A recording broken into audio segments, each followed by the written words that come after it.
क्या पाकिस्तान और भारत के दरमियान एक और जंग शुरू होने वाली है? दिल्ली के अंदर जो वाकया पेश आया, लेकिन भारतीय मीडिया नाजरीन इसे जोड़ रहा है और एक फॉल्स फ्लैग की बाकायदा से शक्ल देने की कोशिश कर रहा है। इसी तरह की हरकत नाजरीन इन्होंने पहलगाम में की थी और उसके बाद पाकिस्तान के ऊपर इन्होंने चढ़ाई शुरू कर दी थी बाकायदा से। लिहाजा ये नॉर्मल नहीं है।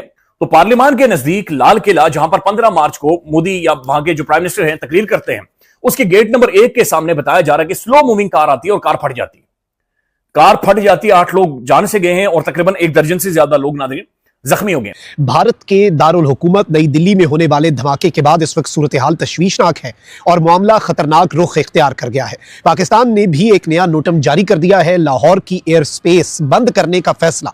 और इस वक्त बॉर्डर के अक्रॉस पाकिस्तानी साइड पे पाकिस्तान एयरफोर्स और इंडियन साइड पर इंडियन एयरफोर्स की कुछ हैवी मूवमेंट, सिंदूर 2.0 की तरफ इंडिया बढ़ने जा रहा है, उसे भी हमने समझना है। चीज जो है, अब प्राइम मिनिस्टर का ये बयान आना और इंडिया का जो मीडिया का एक बड़ा सेक्शन जो है वो जारी बात है इसको पाकिस्तान की तरफ ट्विस्ट करने की कोशिश कर रहा है। ये है कि दिल्ली में जो कार बम धमाका हुआ है उसके बाद दिल्ली में जो कुछ हो रहा है उस पर पाकिस्तान की पूरी नज़र है और पाकिस्तान ने इसी दौरान लाहौर, सियालकोट और कसूर बॉर्डर के लिए एक नोटम जारी किया है, फ़ज़ाई हदूद बंद की है, कुछ एक्सरसाइजेज पाकिस्तान की एयरफोर्स कर रही है। तो जो वक्त आने वाला है, जो कुछ अब होने वाला है पाकिस्तान के साथ, पाकिस्तानी कौम के साथ, इस बात को हम कम से कम पिछले 15 साल से बता रहे थे कि एक वक्त आने वाला है कि जब तुमको 3 अतराफ से जंग करनी पड़ेगी। अब हम चारों तरफ से घेरे में आ चुके हैं। अब जो होना है इस कौम के साथ वो होना है। जो अल्लाह ने तकदीर हमारी लिखी हुई है, जो हमारे नसीब उसने सैयदी रसूलुल्लाह की हदीस मुबारक के जरिए, हदीस मुबारक के जरिए हमको पहले बता दिए हैं, अंजाम हमें पहले से मालूम है। ये जंग है जो गज़वा हिंद की जंग है, इसका अंजाम हमें मालूम है कि इंशाअल्लाह ये पाकिस्तान फौज हिंद के हुक्मरानों को जंजीरों में लपेट कर लाएगी। वो चमन फिर मामूर होगा नगमा तौहीद से इंशाअल्लाह। मगर जो रास्ते का सफर है ये हमारे इख्तियार पर था कि हम कौन सा रास्ता लेते हैं, आसान रास्ता लेते हैं या मुश्किल रास्ता लेते हैं। इस कौम ने मुश्किल रास्ता पसंद किया, इसके हुक्मरानों ने, इसकी अशराफिया ने, इसके उलमा ने, इसकी फौज ने मुश्किल रास्ता पसंद किया।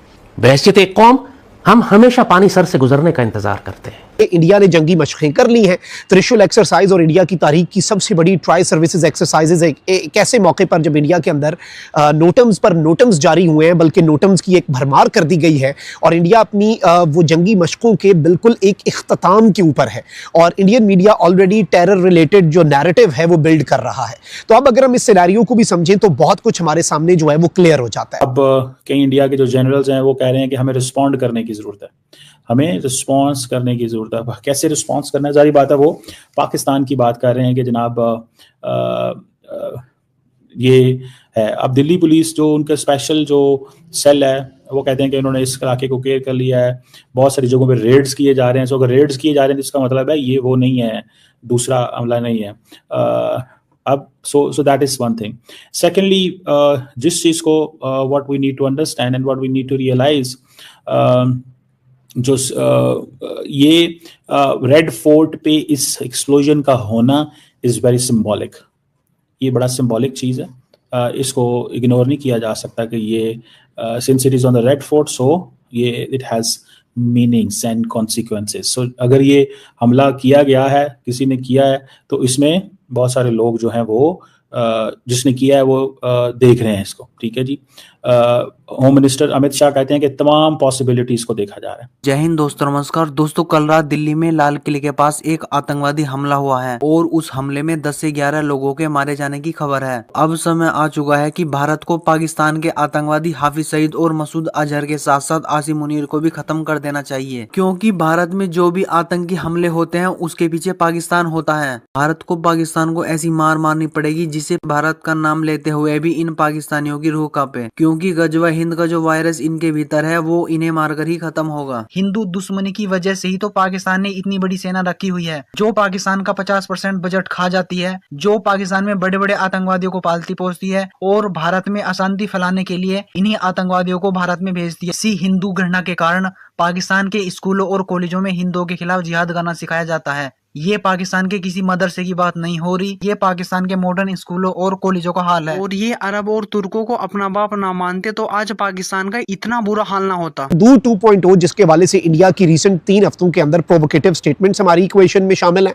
नोटम्स जारी हो चुके हैं, military buildup, tri services exercises, हर चीज इस जानिब इशारा कर रही है कि दे आर प्लानिंग समथिंग। और ये बिल्कुल एक सिंक्रोनाइज तरीके से रॉ की तैयारियां, इंडियन फोर्सेस की तैयारियां, इनकी स्टेटमेंट्स और फिर उसके बाद जो नैरेटिव है, नैरेटिव इंडियन मीडिया के जरिए जो टो किया जा रहा है, इसकी बुनियाद बनाई जा रही थी।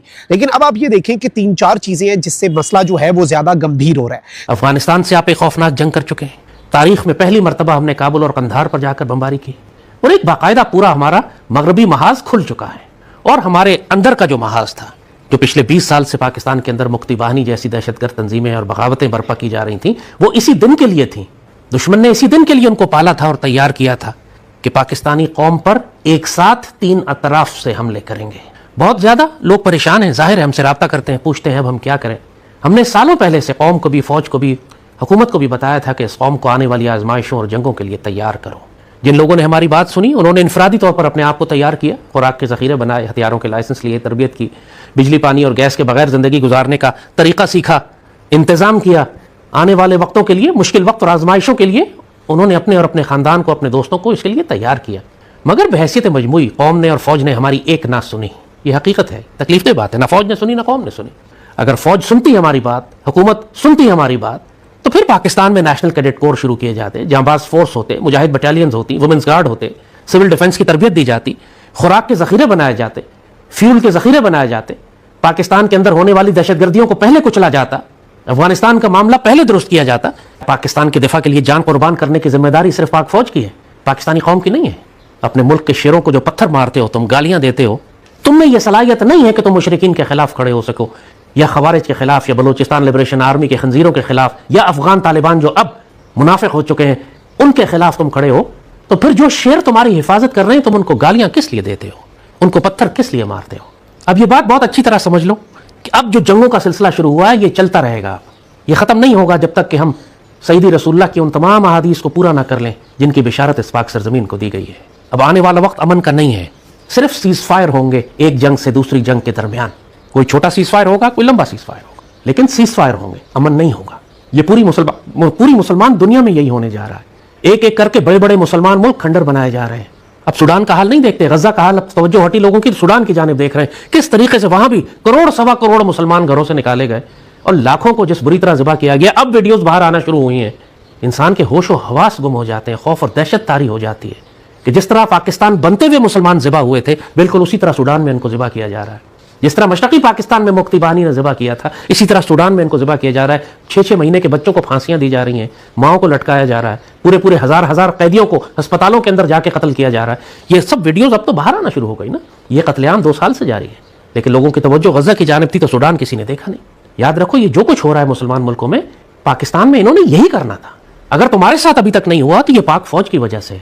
लेकिन अब इतनी बदअमालियां हो चुकी हैं, पाकिस्तान की तमाम सियासी जमातें और उनके पीछे चलने वाले मुनाफिक पाकिस्तान के दुश्मन हो चुके हैं कि अब पाकिस्तानी कौम को बहैसियत मजमूई उस अजाब से गुजरना पड़ेगा कि जो अब हमने अपने ऊपर मुस्तहक कर लिया है। कुर्बानियां दी थी हमने भी, तो उसका बेड़ा गर्क करवा लिया ना। पाकिस्तान पहले तोड़वाया, उसके बाद इस हालत में पाकिस्तान को पहुंचा दिया कि अब दुनिया समझ रही है कि इस पाकिस्तान को बचाने के लिए या तो बचेगा नहीं, या बचेगा तो करोड़ों लोगों की कुर्बानियां देनी पड़ेंगी। वाकई हमने खुद अपने अमाल की वजह से पाकिस्तान की सफ़ों के सारी सियासी जमातें मुनाफिक हैं।